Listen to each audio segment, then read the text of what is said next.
Welcome to the Comfortable in Chaos Podcast. Strangle your demons and let's go. Y'all need Jesus!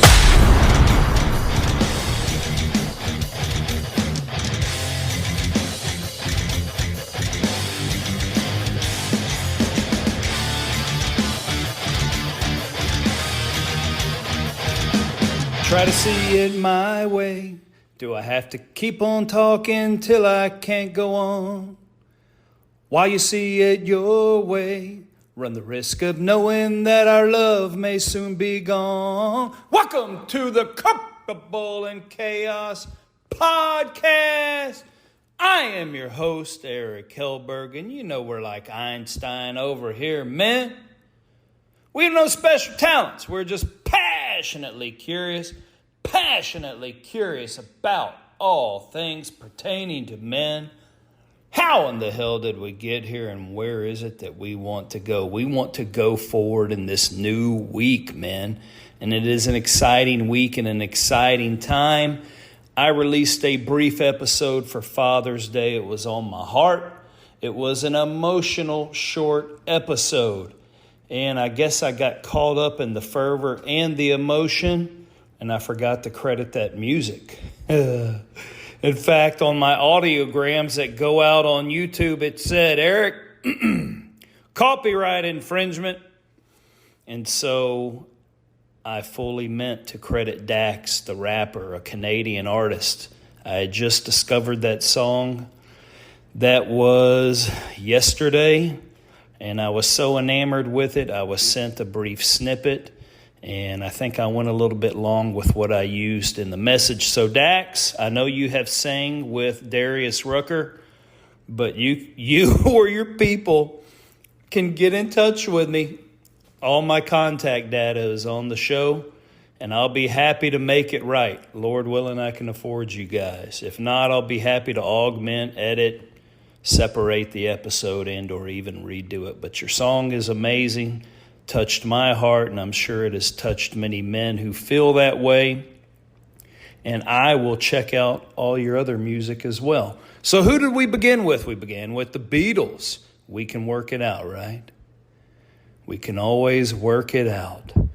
Where are we going to go today, man? Let's just tie. You know I don't like loose ends. Let's just finish up where we left off with Father's Day, because I just want people to know, and I know a lot of good fathers. Actually, I know a lot of bad fathers. But my hurrahs, my hooahs for all those that are engaged fathers, because we know that kids of engaged fathers, and this is what I was alluding to, experience greater academic success, fewer conduct problems, lower levels of depression. The kids are far more likely to launch into adulthood with confidence.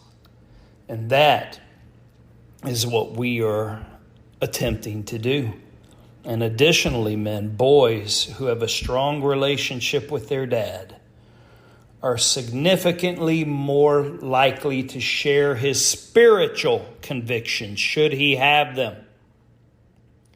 Statistics show, they have done the spread, that a closeness between a dad and his kids can make a 20-point difference in how serious they are about their faith. And isn't that the ultimate goal? So I am saluting all the dads and all the dad types out there who are mentoring younger men, speaking in the lives of men, helping men. Men need help. So for all of you who are involved, engaged, and intentional, thank you. You are doing the Lord's work. So where are we going to go today, man? Let's start off with the French ambassador to Iraq. Yep, there still are postings in Iraq. Of course, we went to spread democracy, if you remember, and I've tied all this into an abundance of episodes. And here is where I want to go with this show. Let's bounce back and forth a little bit. In fact, that is going to be what we will probably do for the next month. I want to rewire your brain. I want to rewire it. I want you comfortable in the chaos that the general society at large is compressing into your mind. It is an information war. And whoever does it best is who typically wins in an uninformed person and or a shallow person who simply doesn't give a flying. But the listeners of this show care. So let's win the information war. Let's rewire our brains. A couple episodes ago, I quoted Corinthians. The ways of the world are going to be shown to be dumb. So why would you believe anything that you hear from news or others that have not given it any critical thought and are only regurgitating what they heard? Present something to me.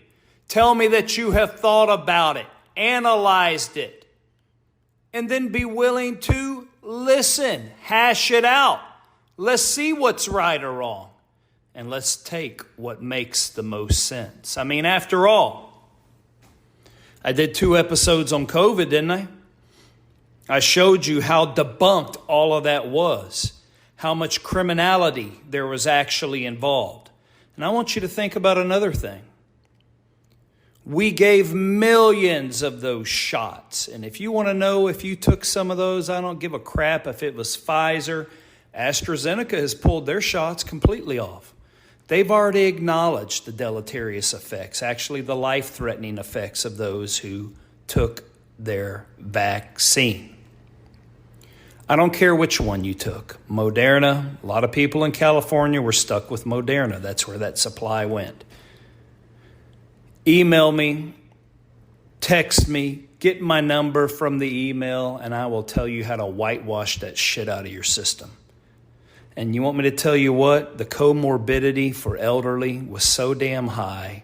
How many of them died during COVID? It wasn't the youth. We weren't talking vibrant men and women. But you want to know who also died in inordinate numbers or are having complications now? Children. And we know that there are certain parts of our society that simply do not like children. They either want to kill them and abort them or they want to exploit them.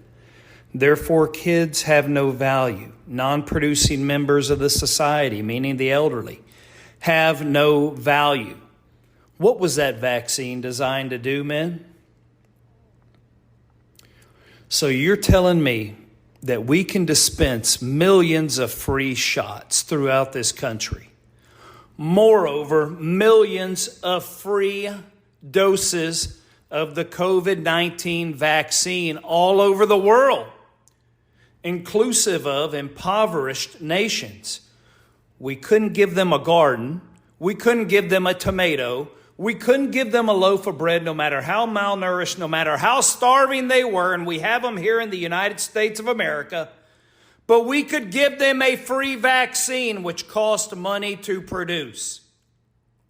Think about it, men. You are being lied to. Let's rewire our brains. Let's get in line and let's ferret out the truth. So there was one big lie. Another big lie, the 2020 election. It's all readily apparent now, and we're gearing up for another one in 2024. We know that currently the Republican Party in Arizona is suing to excise, get rid of 500,000 additional people on the voter rolls. We know that the state of Georgia, in order to salvage, take a load off Fannie. Oh, Fannie. She was doing the ditty with Diddy while she was accusing Trump of some other trumped up charges. But we have to protect her.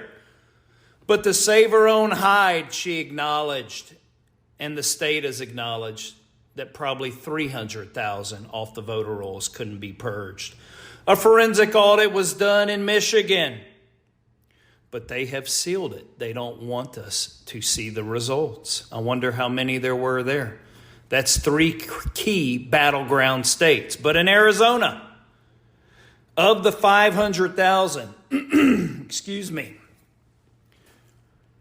they are inclusive of deceased voters and/or voters that used to reside in Arizona but reside no longer.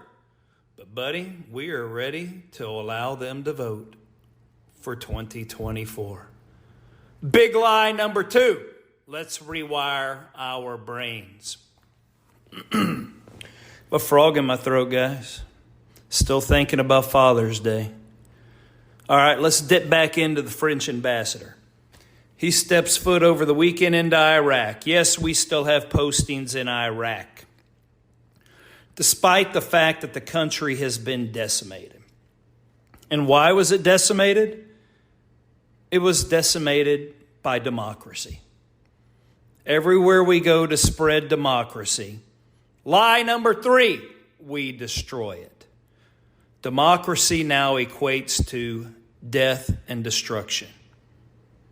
And you don't believe me? Look right here in this country. Everyone who espouses democracy, i.e. these protesters, anyone out there, all they are championing is death and destruction. So what did the French ambassador to Iraq do this weekend?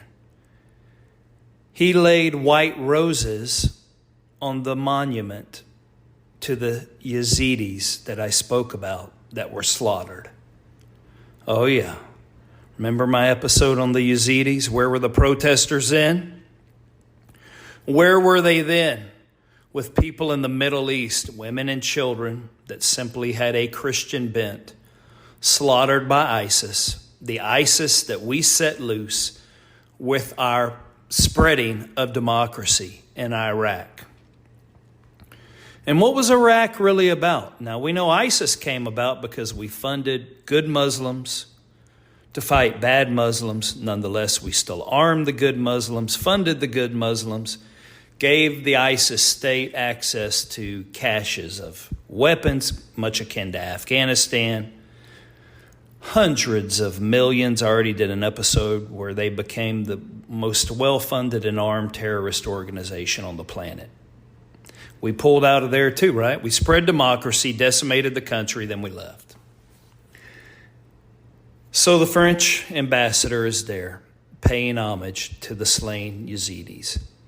We actually even built another ISIS militia group to attack Assad. How'd that go? He's still there, isn't he? It actually took President Trump and President Putin working in cohesion together, and in under a year, ISIS was gone. But of course, we left, that president left, and they're reconstituted and running stronger than ever. But at least one Western leader was there to say this did occur. It was a travesty. And you want to know why the Iraq War, and you know I did a couple episodes on that, really happened? Here's what really happened. Saddam Hussein said I was no longer going to sell America oil, and I'm also no longer going to trade in petrodollars, meaning in cahoots with the Saudis. And the Saudis, by the way, don't give one flying about us anymore. They don't need us anymore. They only needed us to crush the Houthis when they were at war against the Houthis. So they gladly lapped up all of the armaments that we could send them. And those guys, in conjunction with Barack Obama's Predator strikes, wiped them out at that time. They too are reconstituted. But where's our slap in the face now? They have petitioned BRICS to join them. Yes, Saudi Arabia wants to be with China, Russia, South Africa, and India. How about that, U.S.? Great foreign policy, boys. So we go to war. And why do we go to war?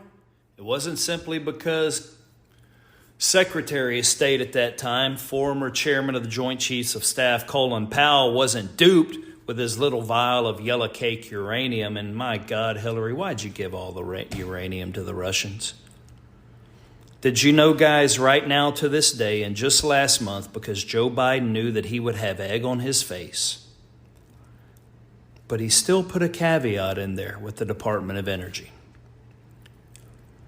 Up until the middle part of May, now the restrictions aren't on the other commodities, and commodities may be the wrong word, but did you know that we were still importing Russian-generated uranium fuel for our nuclear reactors here in the United States up until the mid part of May of 2024, but yet we're at war, a proxy war with Russia? How bad can Russia be if we're buying their uranium? We're still buying their steel. Russia has more timber in that country than we've ever even had at any point of our lifetime. It is a huge expanse. We still import their lumber. We still import their steel because we don't have any of that stuff anymore. We are capitalistic consumers. That's why we play all over the world, because we've used every damn thing up that we have here. And we are insatiable, and we want more. So my enemy's enemy is my friend, and we will trade below the surface with the people that we supposedly hate. So yeah, Powell didn't know.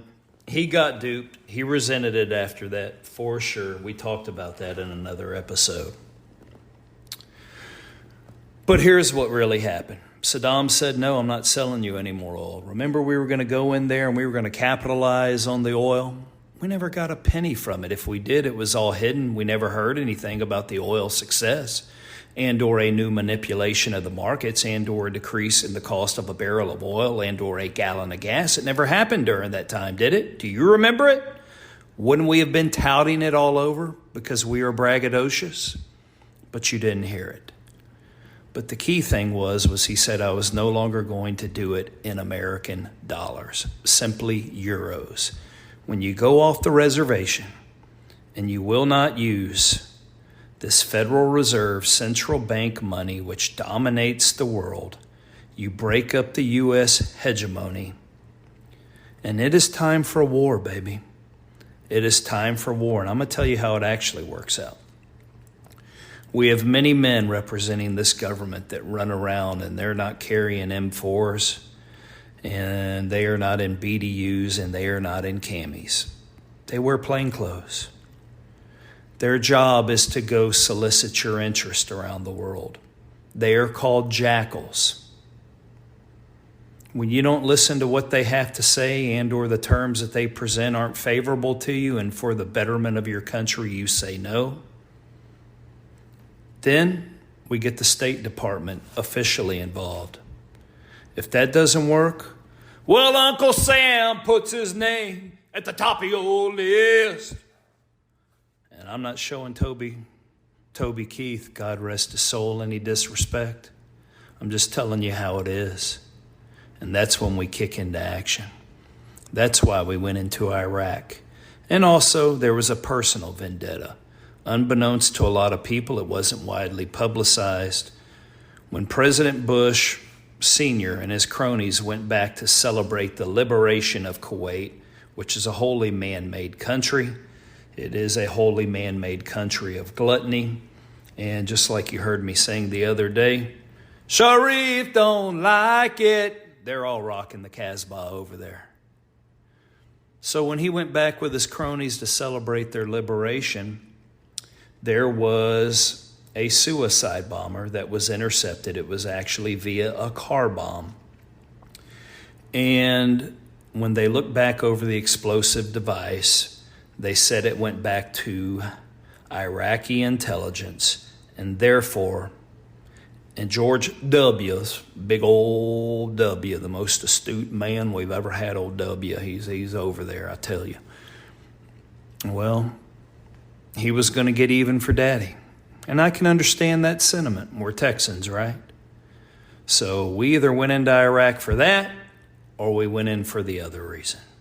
That's why Iraq happened. But once again, democracy in action, death to follow.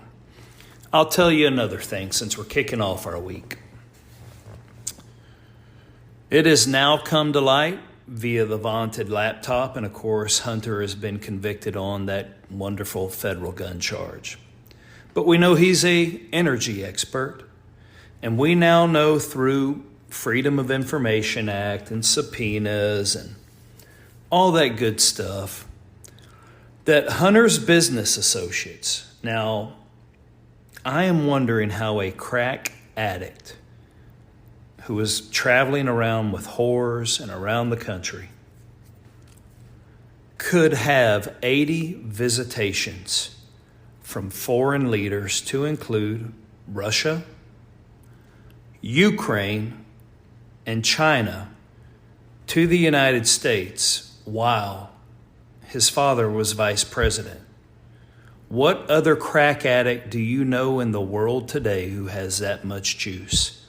So was it the crack addict, or was it simply Vice President, now President Joe? His son is an energy expert, received $20 million. We don't know how many tens of millions have actually been received by the Biden crime family. Have I said 3 lies so far, men? Then that's lie number 4. Do you see where I am going, men? Here is where we are going to go with our show. This is what we are all going to do together. We are going to explore this world. We are going to be looking up to our Lord. And where we notice inconsistencies, we are going to pull back the covers. We are going to expose all that we can. We are going to work to become better men in the process. And we are going to rewire these brains that they have short-circuited for their own behalf. So until next time on the Comfortable in Chaos podcast, I bid you bon voyage, my burgeoning flock. Until next time, like and subscribe to the Comfortable in Chaos podcast.